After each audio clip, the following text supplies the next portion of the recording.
Hello everybody, the Nameless Narcissist here once again. A simple man diagnosed with NPD, giving you the facts on narcissistic personality disorder and the things that go on my head. If you like this video, please like, comment, and subscribe, but keep in mind, I am no clinician. I can only speak to my own experiences. So, once upon a time, I was talking to one of my narcissist friends, Spirit Narc, who has a YouTube channel as well, and we were recording something for this news publication called Condé Nast. And she said something during the course of this that resonated with me so fucking much. She said, "Do you ever find it hard to know who you are?" Or I think she phrased it, "Do you not understand how people know who they are without being told?" And holy shit, did I relate to that? Oh my God, I was like, finally, somebody put it into words. I get it now. I'm constantly asking my friends, who the fuck am I? How do I come off? What am I actually like? I need constant reassurance. I need them to describe me. It's constant. And that's part of the reason why I feed off of like affirmations and stuff like that, or just being described. I mean, just describing me makes my fucking day. Recently I had a stream where one of my long-term viewers, he was like holding over my head that he wanted to compare me to somebody, and he wouldn't tell me. And I was like, you motherfucker, I need to know who I am. Tell me who I am. And that's one of the reasons why people, like, on one hand, that's one of the reasons why you saying good things about us works so well, is because you're effectively telling us like something that feels true. Like, it feels true when you tell me something good about, unless it's like who I am as a person. Like, it's weird. Like, if you tell me I'm a good person, it just feels like I'm tricking you. But then if you tell me things about my physical appearance or my intelligence and stuff like that, then it does feel true. I know that's weird. I haven't figured out why there's a distinction there. But that's why we react so well to it, is because you're literally defining us. You're literally telling us who we are in that moment. We believe what we're being called in that moment.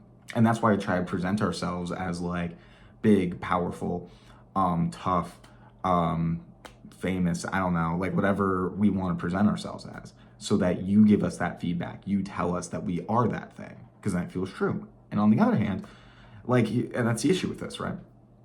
Is the fact that when you're relying on everybody else for this affirmation, when you're relying on everybody else to define who you are, the opposite's also true. If somebody calls me stupid, if somebody says that I'm ugly, that also feels true. So you're kind of caught in this weird space where you have to take literally everything in that everybody says about you because it's all true. You tell me that I'm ugly, it's true. It feels true. And that's why I can get so angry about it, because you made me feel like I'm actually that. Which sucks.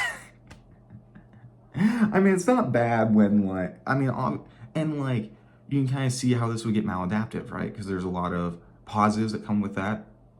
If you're like earning respect, if you're earning these compliments, then people telling you this is going to boost up your self-esteem like that, right? I don't know why I snapped before that and couldn't snap that time. Well, I can barely snap. But on the other hand, you still have to take in the negative things. And that's why when, like, I could get 1,000 good comments, but one can make me like restless for rest of the night because it's so painful, and so I can't stop thinking about it. So therefore it keeps feeling true. I'm trying to think of a good example. Like, I have a couple of comments that like haunt me to this day. I fucking remember 90% of them. Every day I wake up, and this is like really frequent, I run through every humiliating instance where somebody's saying something bad about me like 1,000 times a day.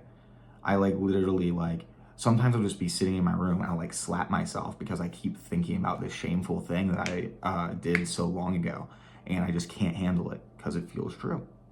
All of it does.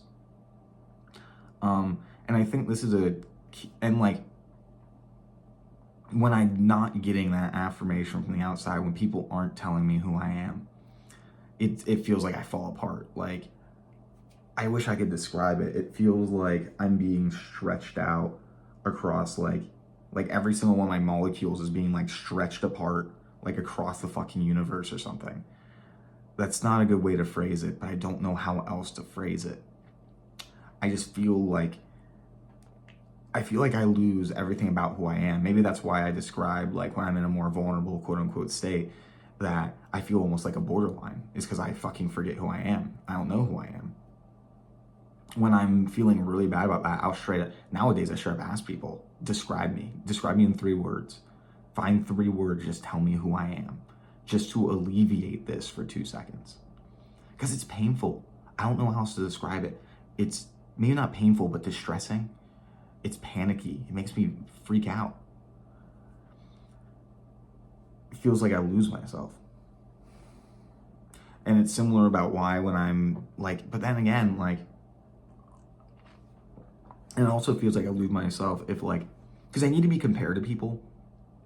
And then I need to ask them 1,000 questions. Why? Like, elaborate. Why is that? Why is that who I am?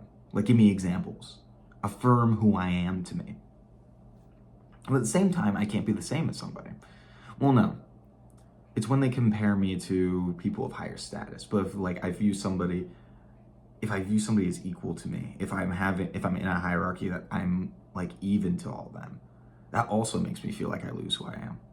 It makes me feel like I'm nothing, like both in terms of I have no worth and in terms of that I'm nobody. Because if somebody is on the same level as me, then what makes me unique? What makes me an actual person? What makes me different? I have no individuality then. If I'm equal with someone, I have no individuality. And that's untrue. I know that is. I know that's false. That's what it feels like. I wish there's certain things that when I describe them on video, I know I'm not going to be able to convey the full length that it goes. Every now and then, there's just some things about being a narcissist or being cluster B in general that are almost impossible to describe in real words. And I think that's why I get so relieved when Tess said, do you ever how do people know who they are if they're not being told? Why I got so excited when she said that. I literally was like, oh my God, yes, exactly. Because so many things are hard to put into fucking words. I don't know, I can describe how I feel empty. And I have some metaphors to try to describe that. But I can't convey perfectly, which sucks. And honestly, I would love to know how you guys know who the fuck you are when you're not being told. And I guess this goes both ways because I don't understand it either.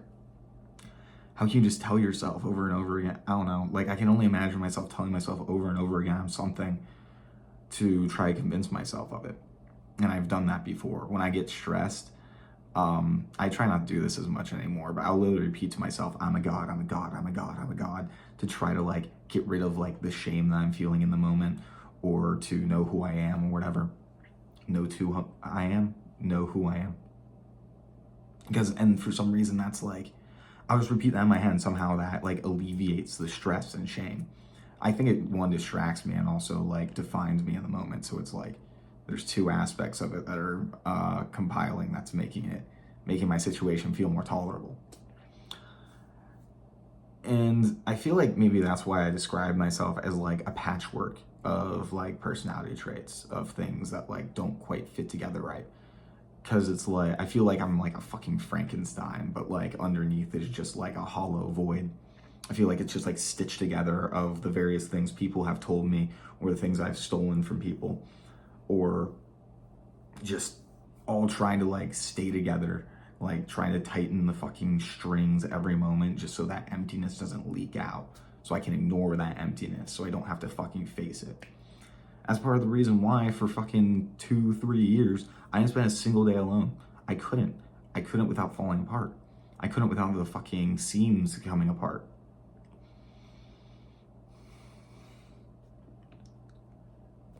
That's why it feels like other people are just full people and I'm just not. It feels like I'm missing something integral to me. I feel like a ghost almost. I mean, not a ghost. I feel like a zombie. A shell, a husk, that's what it is. That's a good word for it, a husk. And then there's this other part of it that I hate being dependent on people for that. There's this cognitive dissonance that's always going on of I don't need people, I don't need anybody. I've never needed anybody. I take care of myself. But at the same time, needing constant like tribute from everybody in terms of who I am, and constant reassurance and constant affirmation.